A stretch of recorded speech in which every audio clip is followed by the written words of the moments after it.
Hola, ¿qué tal? Como siempre, ¿no? Nuestra Casa de la Cultura de fondo, que es la sede de la Secretaría de Cultura, Turismo, Educación y Juventud. Hablamos de distintos temas y en este caso hoy vamos a hablar un poco de historia vinculada a esa historia al turismo en la actualidad. Por eso está Gastón Buet, que es el titular de la Asociación Amigos del Campamento Calá. ¿Qué tal, Gastón? Buenas noches. ¿Qué tal? Bueno, mucho gusto. Bueno, la verdad que digo bien, ¿no? Es una combinación de historia con turismo. Ustedes de alguna manera han reconvertido la historia, como suele ocurrir últimamente con muchos espacios, justamente en turística. Sí, nosotros desde la asociación lo que tratamos justamente es de hacer hincapié en eso. Es a través de la publicidad que hacemos y demás, siempre hablamos de historia y turismo. Claro. O historia y naturaleza. Uh-huh. Ahí combinamos la parte historia con la reserva natural y en ese sentido vamos trabajando para que sea atractivo en varios aspectos. Y cuando hablamos de historia y hablamos del campamento Calá, nos remitimos por supuesto a Rocamora, una pequeña localidad que está aquí muy cerquita de Basavilbaso, a 5 minutos si vamos en auto. A esto lo aclaro porque hoy a través de las redes nos ven en distintos lugares y es bueno de alguna manera referenciar. Y es un lugar que tiene tanta historia que es incluso anterior, con Justo José de Urquiza, al Palacio San José. Exactamente, sí. El general Urquiza vivió unos años en el lugar mientras se construía el palacio. De hecho, los materiales con los que se hicieron algunas dependencias o las ruinas arqueológicas del Polvorín eran materiales que él hacía traer de la partida del palacio. Claro. Urquiza, a ver, decís bien, estaba acá en el campamento mientras organizaba por otra parte el Gran Ejército. Exacto. Al mismo tiempo estaba con la construcción del palacio. Ahora, ¿su residencia cuál era? ¿Dónde estaba? Porque hay varias estancias en la zona de Concepción del Uruguay, pero ¿cuál era la que, digamos, se destacaba entre otras? Urquiza hasta la construcción del palacio no tenía un lugar fijo. Uh-huh. De hecho, vivió varios años en el Calá. No era una persona sedentaria, era una persona muy activa. Ajá. Entonces, por un lado, de un lugar a otro, ha tenido a lo largo de la historia innumerables propiedades. ¿Sí? No te olvides que Urquiza era una persona empresaria muy rica antes de entrar en la política. Es decir, no es un, como yo he leído hace poco y entramos en debate, no hizo plata con la política, claro, sino que ya vino con dinero de antes. Sí, era en la época uno de los empresarios más fuertes de la provincia. Y uno de los 3 más ricos de América del Sur. Claro. Uh-huh. De hecho, por ejemplo, a veces doy la casa de gobierno de Paysandú, era de él, Uh-huh. Era una propiedad privada que Urquiza había construido en la otra banda, por ejemplo. O sea, tenía varias dependencias en Gualeguaychú, donde conoce pues, que hoy en día está dentro del cuartel militar. Sí. También era de Urquiza, esa casa que está ahí. Y las estancias que, como te decía, están en la zona. Y San Pedro. Claro. Sí, también, varias estancias. Digamos, formaban parte de esos lugares. Exacto. Sí. Después sí, cuando termina la gesta de caseros, sí se instala en el palacio y se casa. Claro. Y ahí se asienta, digamos. Uh-huh. De hecho, el primer patio es la primera etapa que termina. Después va a ser el segundo patio. ¿Cuánto tiempo vive en el palacio, digo, desde que efectivamente se radica ahí hasta su muerte? Y a partir de la década del 50, 20 años prácticamente. No llega a 20 años hasta que lo asesinan ahí. Claro. Sí. Y el Calá sigue siendo una guarnición militar, sigue habiendo una guarnición mínima ahí, porque de hecho el Calá va a seguir siendo un punto estratégico para cualquier convocatoria militar. Uh-huh. O sea, Urquiza convocaba a la milicia, en una semana todas las tropas se reunían en Calá, por ejemplo, para la guerra del Paraguay. Inclusive Jordán, una vez que asesina a Urquiza, sabe que es importante tomar el Calá. Por eso mandan a volar desde el palacio, los hombres de Urquiza mandan a volar el Polvorín y destruir el armamento del lugar para que las fuerzas de Jordán que venían de Paraná no lo tomaran. Uh-huh. Igual se reúne Jordán en el lugar, pero ya no quedaba prácticamente nada. Jordán se reúne en Calá. Sí. ¿Cuándo? Cuando muere Urquiza. A la muerte de Urquiza, tratando de reunir tropa de la revolución. Claro. Pero lo abandona, digamos, el lugar ya está destruido. Uh-huh. Sí. Autodestruido. Exacto, sí. Uh-huh. Hacen volar el Polvorín, rompen algunos fusiles, tiran cañones al agua. ese tipo de cosas. Sí, sí. O sea que claramente Urquiza, conocedor de nuestra geografía, elige Calá no por una casualidad, sino porque es un lugar precisamente que está a tiro hacia la costa del Paraná. A las dos. Tanto a la del Uruguay. O sea, de hecho el primer registro de uso militar del siglo XIX lo hace Ramírez. Cuando aparece la invasión, él huye de Uruguay, de Concepción, reúne las tropas en el Calá y de ahí hacia Gualeguay a pelear con Montes de Oca, que venía enviado del Directorio de Buenos Aires en el 17. Ajá. Pero no es un campamento, sino que es un punto de reunión. Claro. Ahora Urquiza sí, a partir de después de Alcalá y eso, sí hace O sea que Urquiza ya tenía la referencia de Ramírez. Exacto. Ahí estaba a 2 días de Concordia, a 1 día de Paraná y a 1 día de Uruguay, a caballo, ¿no? Claro. De Uruguay. Tenías defensas naturales, una cuña, una B corta entre el Gualeguay y el Calá. Gualeguay. Pastura, agua para la caballada. O sea que era un lugar, para el siglo XIX, un lugar estratégico y militar inmejorable. Por supuesto que pasaron los años, el Calá quedó como una referencia, nada más, hasta quedó como un lugar de esparcimiento, si se quiere, porque se aprovechaba el agua de ese hermoso arroyo, hasta que todos sabemos cómo terminó con la instalación de la fábrica, que ahora no está más, y entonces se volvió a recuperar el arroyo, gracias a ustedes también. Pero ustedes cuando llegan empiezan con la recuperación. Cuando decimos de la recuperación de la historia, es con elementos que van consiguiendo del lugar. Sí, obviamente. Primero están los restos arqueológicos. El único que quedó fue el polvorín, que es subterráneo, digamos. Sí. Algunas paredes y un poco de piso. Tratamos de protegerlo y siempre estamos trabajando para conseguir alguna mejora. Y después una reconstrucción histórica sobre lo que era el camposanto, el campamento. Hicimos una representación al costado del actual cementerio, porque las tumbas antiguas están debajo del cementerio. Y después sí empezaron a aparecer piezas históricas, que la gente de toda la zona fue acercando. Dice, en mi casa hay una bala, un pedazo de lanza. Claro, que lo fueron encontrando. Sí, agarras de tierra. Cuando iban. O en el arroyo seco. Motivo, claro. Sí. De esparcimiento, de repente te encontrabas con una bala. Exacto. Si yo he hablado con gente. Como un trofeo a tu casa. Claro, con gente mayor que me dicen, de chicos jugábamos a las bochas con las balas que estaban tiradas en el pasto. Y ahora que estamos en un proyecto de armar un museo, estamos armando un museo, empezamos a trabajar en ese sentido inclusive, en una ala de la estación, nuestra comuna, ya ha empezado a acercarse gente a donarnos cosas para poder llevar ahí. Que dice, en mi casa está hace muchos años, la verdad que para tener un cajón. Lo bien que hacen. Claro. Ya forma parte de la del comunidad. Acervo, claro. Sí, de hecho nosotros estamos invitando últimamente ya a la gente a, si tienen en la casa algo referido al lugar, que han encontrado sus padres, sus abuelos, y está olvidado atrás una maceta, un pedazo de... Para nosotros es importante porque es parte del patrimonio cultural de lo que era el campamento. El movimiento que se fue dando en distintos lugares, ¿no?, respecto de la vida y la obra de Urquiza, siempre centró prácticamente todo en el Palacio de San José.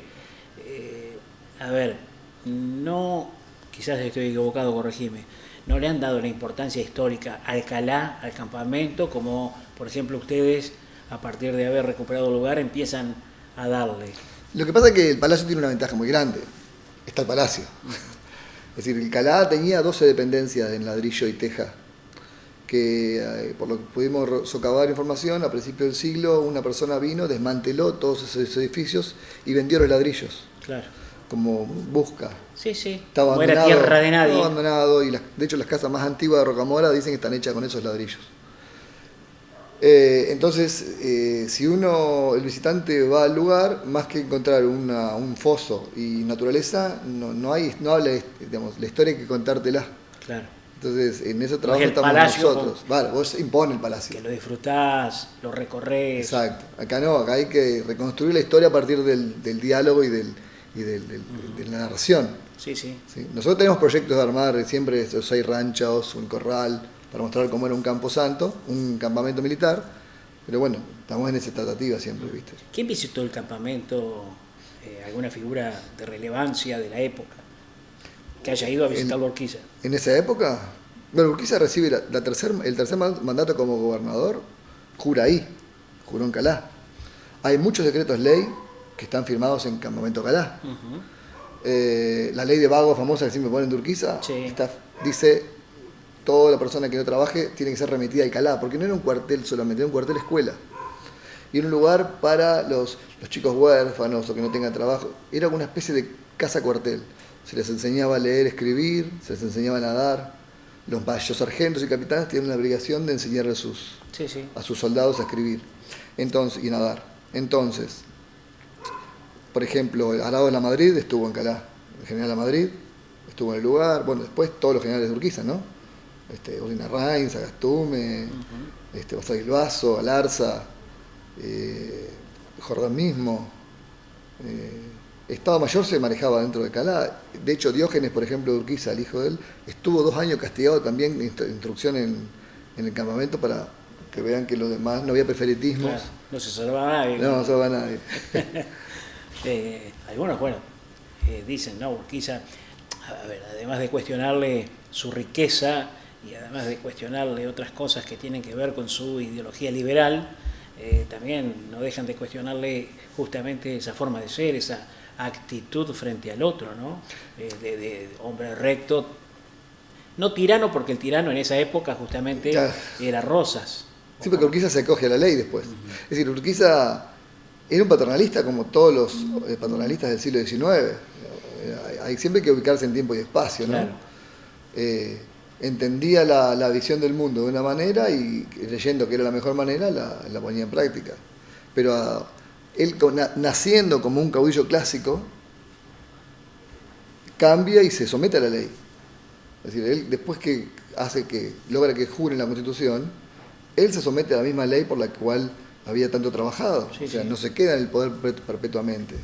Lo que me llamó poderosamente la atención, digo como dato importante, que en general se desconoce, en una de las últimas charlas que ofreció la biblioteca Gil Muñoz, además de hablar de la obra de Urquiza en la provincia de Entre Ríos, marcó, y hasta con fotografías ilustrativas, la cantidad de obras materiales, ¿no?, de Urquiza en Buenos Aires, y que no las hacía para él, sino para entidades, mucha, digamos, beneficencia. Sí, él salvó al municipio de Buenos Aires, por ejemplo. Salvó de la quiebra a la Universidad de Córdoba, cuando era presidente de la Confederación. Si bien Esperanza es la primera colonia agrícola del país, y San José la segunda que fundó Urquiza, Esperanza estuvo a punto de fracasar, y la Confederación Urquiza manda dinero para que no fracase la colonia Esperanza. Claro. Hay un montón de cosas de Urquiza que no están difundidas de la manera que deberían. En la educación, por ejemplo, el primer colegio laico del país, Colegio del Uruguay, el primer colegio de mujeres en Paraná, del país, y mixto, también en Paraná, las escuelas normales. Hay un montón de materia. O sea, estudiando la obra de Urquiza es tan vasta que parece que el tipo tuviera 20 días de 30 horas. Uno busca donde busca, él tiene algo que ver. O sea, alguien llegaba con una idea y apoyaba. Siempre que sea una idea de construir y de avanzar. Volviendo al Calá, al campamento, la cantidad de hombres que él logra reunir ahí, ha sido realmente importante. Ese ejército era un ejército y organizado. Imponente. Eran 20.000 hombres, 40.000 caballos. Claro. Mujeres, hijos, porque era una ciudad donde se convivían las familias. 20.000 hombres. Sí, nadie cobraba sueldo. Soldados no cobraban dinero por ser soldados. Ni los soldados, ni los capitanes, ni los generales. ¿Y de qué vivían en esa época? En ese momento vivían del Estado. ¿Sí? Y después, por méritos al servicio, se le iba dando tierras fiscales y demás. Pero no cobraban un sueldo. De hecho, no había un ejército conformado oficialmente. Cada capitán se cobraba su propio uniforme. Incluso hasta hoy día hay apellidos que uno los asocia, que tienen campo, los asocia a los justamente ya descendientes de aquellos generales de Urquiza, ¿no? Los Medina, los Almada, en toda esta zona, eran nombres de Urquiza, que por bienes a la patria le daban, bueno, hasta que el caballo haga el resuello, desde que sale con su caballo hasta que el caballo haga el primer resuello, hasta ahí es suyo. Claro, un poco lo hacía Roca también a eso. Sí, lo hacían un poco, en esa época había también que ocupar. Tener 5.000 hectáreas en aquella época era como tener 10 hoy. Tampoco eran tan productivas. Claro. Es decir, había que ocupar el espacio. Pues siempre hay que ubicarse en los parámetros de la época, ¿no? Pero era una ciudad muy organizada. De hecho, había faenas estrictas, no se podía faenar más de lo corriente. Urquiza crea las estancias del Estado, donde había ganadería que eran para solventar los gastos del Estado y no tener que seguir pidiéndole, como se hacía en esa época, al privado que siga poniendo para solventar los gastos de la guerra. Claro. Ahora, por ese se sembraba trigo, hay unos primeros lugares que se sembraba trigo, se hacían el propio pan los soldados. Por ese entonces estaba el campamento Calá, pero no existía lo que es la localidad de Rocamora, que eso viene después con... 6 años después. Claro. El gobernador Ramón Febré, en el 76, crea la colonia. Una ley, por un decreto de ley, se crea la Villa Rocamora. Que estamos investigando porque, según el decreto, tenía que haber una partida presupuestaria para hacer dependencias públicas, y nunca se hicieron. Aún se las puede reclamar. Todavía está la ley vigente, así que... Bonín seguramente debe estar en ese trámite. Y ahora que te tiene a vos ahí, seguramente... Y vamos a ver. Con el decreto no tiene vencimiento. Exacto. Siempre hay un debate si era colonia o si era villa. Ajá. Pero la ley está, pero nunca... De hecho, hace poco encontré, me facilitaron un documento de un diario de Uruguay de 1906 que dice, ¿qué pasa con la colonia que todavía no están los edificios públicos? La gente Rocamora tiene que reclamar al Estado que se... Claro. O sea que hubo algo ahí que pasó. 1906. Sí. Sí. Fíjate lo que eso hubiese representado a término, pensando en futuro, ¿no? Lo mismo le ha ocurrido a otras localidades cercanas a Basavilbaso. Claro. O sea, Basavilbaso termina de alguna manera absorbiendo la cantidad de gente. Por el ferrocarril. Por el ferrocarril y porque alrededor del ferrocarril se forma lo demás, pero el Villamantero tiene dependencias públicas. Era mucho más antiguo que... Anteriores a Basavilbaso. Claro, sí. Rocamora, si las hubiese logrado, otra no hubiese sido la historia. Sí, lo que pasa es que terminan siendo los circuitos de comunicacional el polo de movimiento del capital, como el ferrocarril en el caso de Baso, que fue el que explotó. De hecho, la Villa Rocamora no estaría ubicada donde está hoy Rocamora, estaba más tierra adentro. Quizás estuviera fracasado también porque hubiera quedado lejos del ferrocarril. Claro, sí, después ya, digamos, la vía es la que empieza a poblar. Un promotor de movilidad. Y así que bueno, y el campamento quedó abandonado. Con la buena de Dios. Años abandonado. Sí. Muchos años. Yo creo que sobrevivió y no fue, porque muchas tierras fiscales después los mismos propietarios de campo van cerrando calles y ocupando espacios fiscales. ¿Y eso es propiedad de quién? De la provincia de Entre Ríos. Pero ha sobrevivido porque está el cementerio. Claro. Cuando los colonos de Rocamora tuvieron sus primeros muertos, ¿dónde los ponemos? Y está el Camposanto allá. Y entonces llevaron sus muertos al Camposanto. Ya quedó como el cementerio de la localidad. Claro, siempre digo que Rocamora tuvo cementerio antes que pueblo. Claro. Porque estaba antes que funden la colonia. Es verdad. Sí, es una no hay ninguna particularidad. Sí, ninguna junta de gobierno y comuna que tenga cementerio. Porque por lo general van al pueblo más cercano. Claro, y mucho menos el cementerio antes anterior. Sí, es como un Macondo al revés. Claro. Es un dato interesante. Interesantísimo. Sí. Y la calle que lleva al cementerio tiene el nombre del verdugo de Calá. Ajá. Que es la calle Fulgencio Quirno. Claro. Bueno, justamente eso te iba a preguntar. Es más, vivió la familia Quirno hasta no hace mucho. Sí, los descendientes siguen estando. ¿Hay algunos? Sí. ¿Quedan? Sí. Otros apellidos. Ajá, pero sí.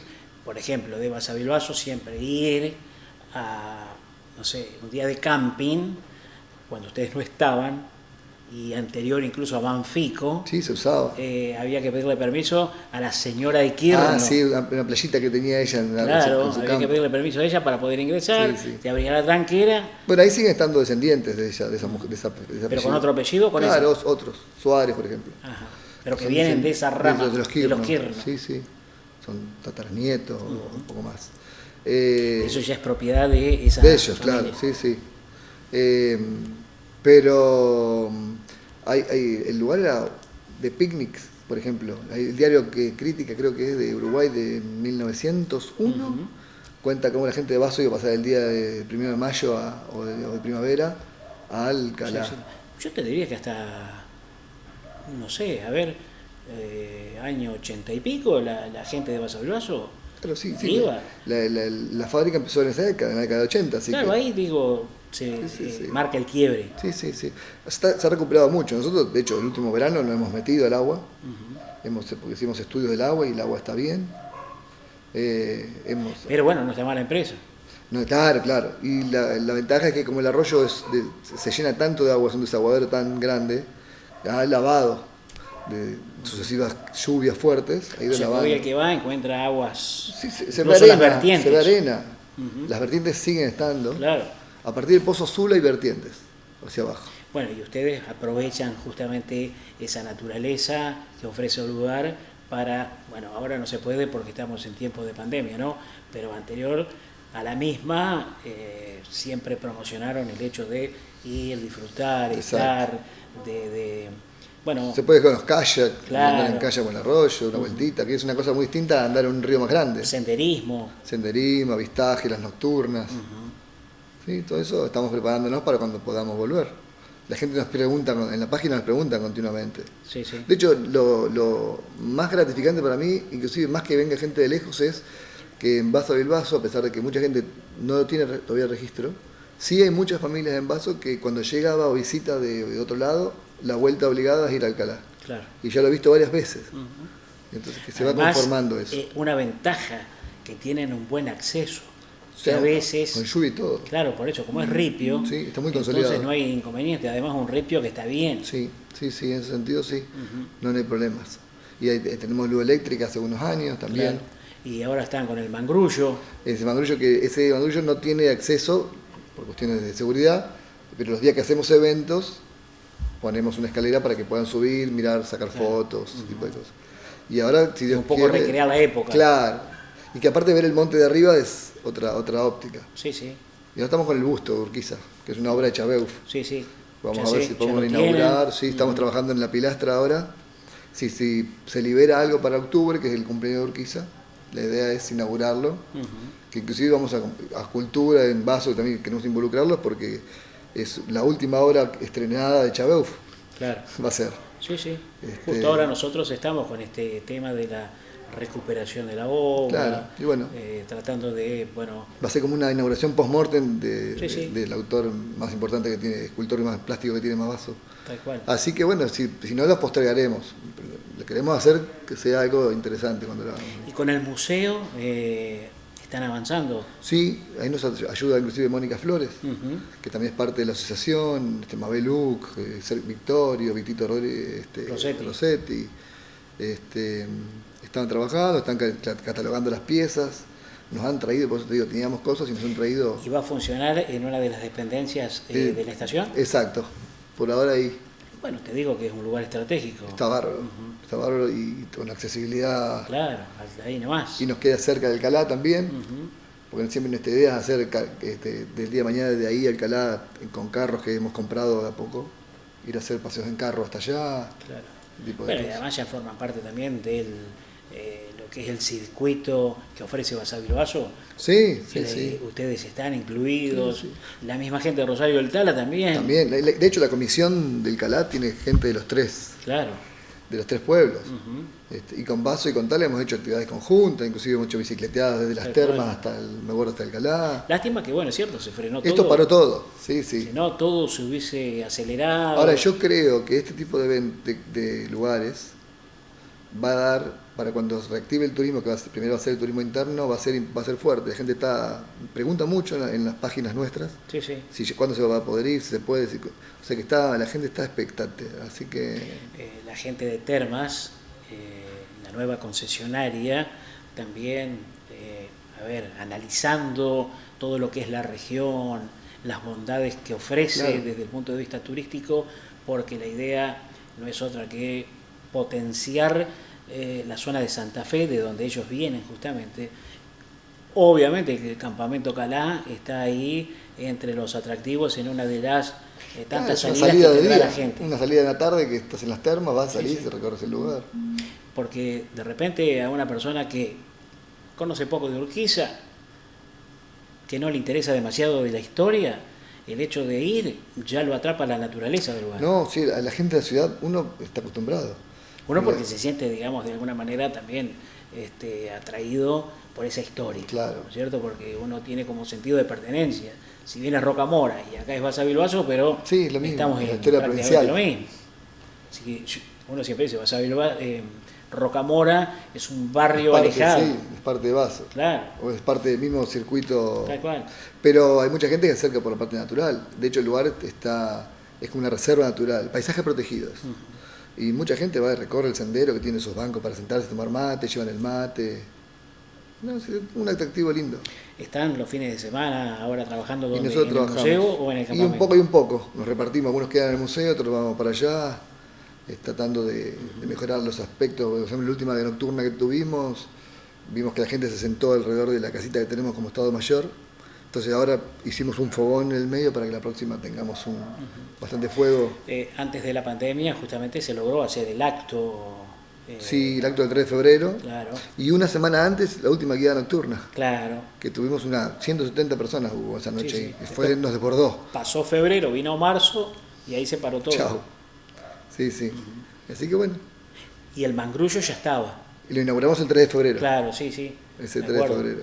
Sí. Sí, es porque nada, ir marcando presencia también, ¿viste? Es que la idea seguramente siempre es esta.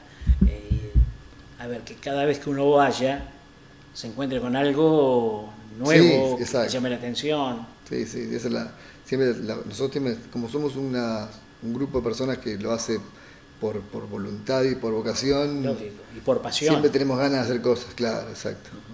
Es más, para los que no han ido, por ahí lo han visto por el canal o por fotografías, cada vez que hay un evento, ustedes se visten justamente de la época. Claro.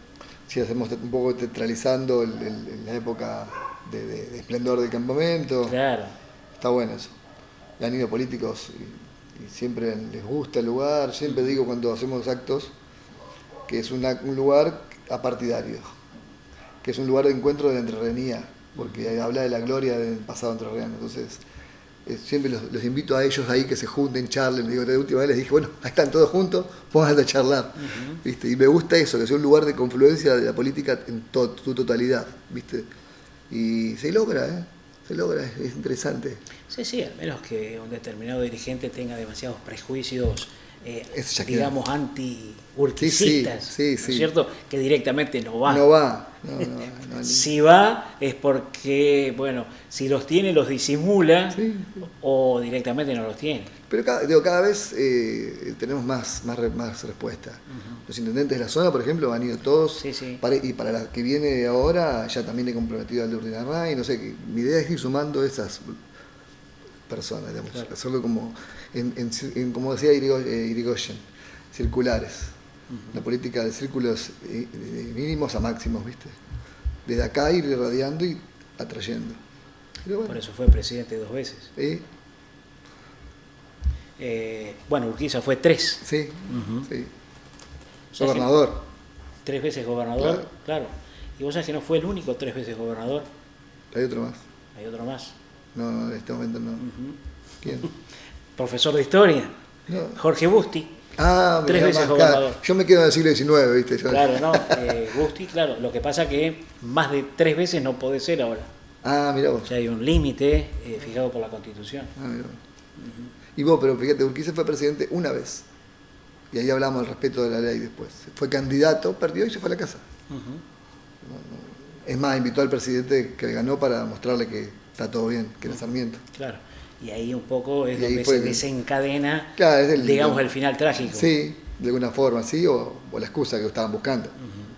Claro, porque algunos entendieron que era justamente un llamado a la unidad nacional y sus propios entendieron que era una traición. Algunos entendieron que no debía ser, no entendieron que había una ley tampoco. Lo que pasa es que también, decías vos hoy al principio, hay que ubicarse siempre en el tiempo, en el contexto, claro. Y por ahí en esa época las cosas se dirimían de esa manera, claro. A sangre y fuego. Hoy la gente no entiende que tiene que respetar la ley. En esa época la ley era nueva, o sea, muchos entendían que todavía la forma era a la fuerza, y no entendían que la ley era lo que manejaba a las mentes de la época. Y bueno, las cosas pasan de una forma y no de otra, pero siempre hay que contextualizarlas en el contexto, vaya la redundancia, histórico de la época, ¿no? Tal cual. Gastón, gracias por venir y bueno, cuando no haya más restricciones, que la gente se acerque, que vaya, estamos a no más de, yo dije 5, 7, 8 son 6 kilómetros. 10 minutos. Sí, menos. No más, claro. En bici son 40 minutos en bici, por adentro. Todavía no pidas tanto, pero yo voy en bici. Matrimonio que dice un sábado, un domingo, salgo a dar una vuelta, entre darla llevar el mate, Basavilbaso, van con el mate, un toque ahí. Tienen para sentarse adentro y tomar los mates. Y mira, tanto pueden ver las páginas nuestras que tenemos en Facebook o en Instagram del Campamento Calá, y ahí siempre subimos fotos, efemérides, historias. Así que las veo. Gracias, Gastón. A vos por invitarme. Muy bien, la historia del Campamento Calá, aquí cerquita en Rocamora y aquí en Cultura en Casa.